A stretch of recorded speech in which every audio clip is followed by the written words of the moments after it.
Hey guys, welcome to a new YouTube video. This time we're gonna be talking about some new features Tailwind has added.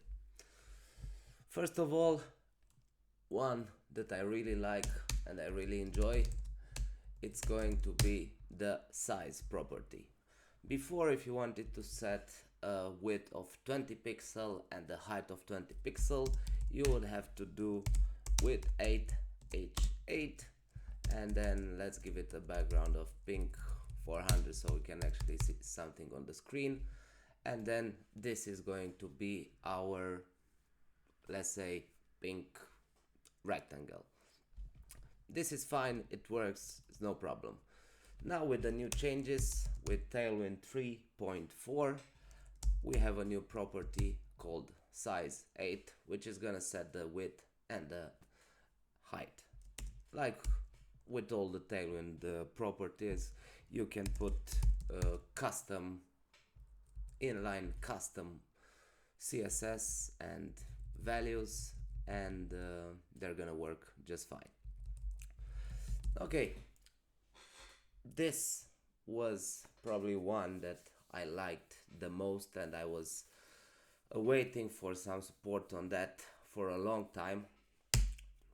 Okay, let's start out with the form. Yeah, let's do it flex call space y4, and then let's have an input. Yeah, everything is fine like it is. And then we have our small form here. It looks like shit, but it doesn't really matter because let's make it a bit smaller. Okay, now we have this has property. This has property, if let's say we have has input, we can set the BG to pink 50. Yeah, and like you expected, the BG is gonna be pink 50 because we have inputs here. To demonstrate that this actually works, let's remove this, and now there's gonna be no BG pink 50. Okay, that's perfect. Let's make one of our inputs disabled. If we turn one of our inputs disabled and we put here has disabled, again this is going to work. If we remove the disabled, there's gonna be no BG pink. This is going to change a lot of stuff because now has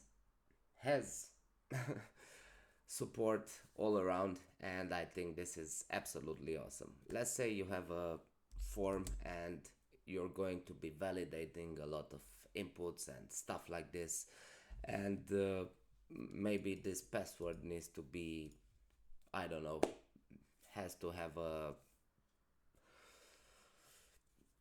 big letter, small letter, number, and a symbol.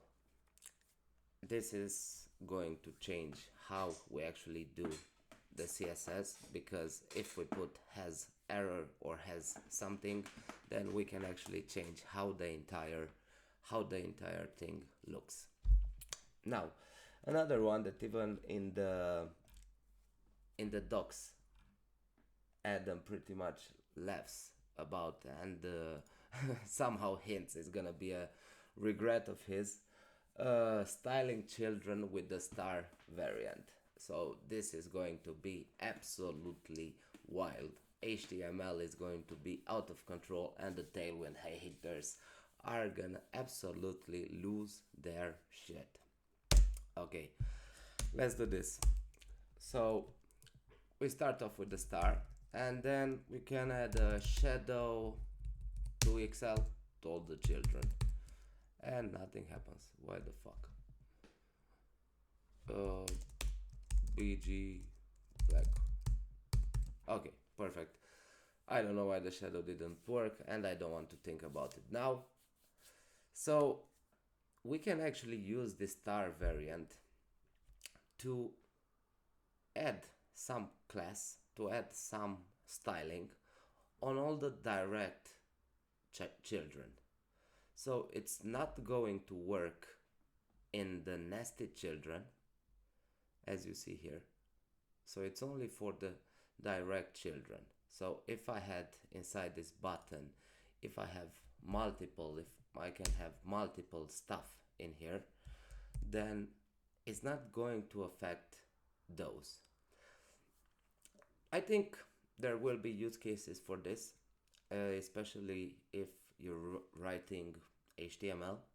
But for, let's say, React land, where you pretty much don't really, you map over stuff, you don't really write them out like this, then it's not gonna be really useful. So I don't think the HTML is gonna get that out of hand with this stuff. So yeah, I think it depends on how far do you want to take using Tailwind. I love Tailwind, and whenever I find myself writing long class names, that's when I start thinking about a refactoring, maybe extract it on a different component, or uh, hit it with some apply, or do something so I'm not going to uglify my HTML that much. Because the point of Tailwind is to improve DX, to have a unified design system, and to make it work nice, but not at the cost of having 50 lines of classes. And whenever I see those pictures on Twitter, you know, with that button which has 100 classes, that's when I think a lot of the times that's a skill issue. So you're using Tailwind wrong, and you're trying to prove a point on how Tailwind is bad by showing it bad practices. So this can be said about anything, even on this form. Yeah, if I submit it and I don't validate all the inputs and nothing, you're gonna say, oh, the form API is shit. No, it's not shit. The problem is, if you're not using the platform how it's supposed to be used, then yeah, it's gonna suck. But that goes to show about everything. Yeah, so this was my little rant regarding Tailwind, and hope you enjoyed it. Hope you like the new features, and go wild with them.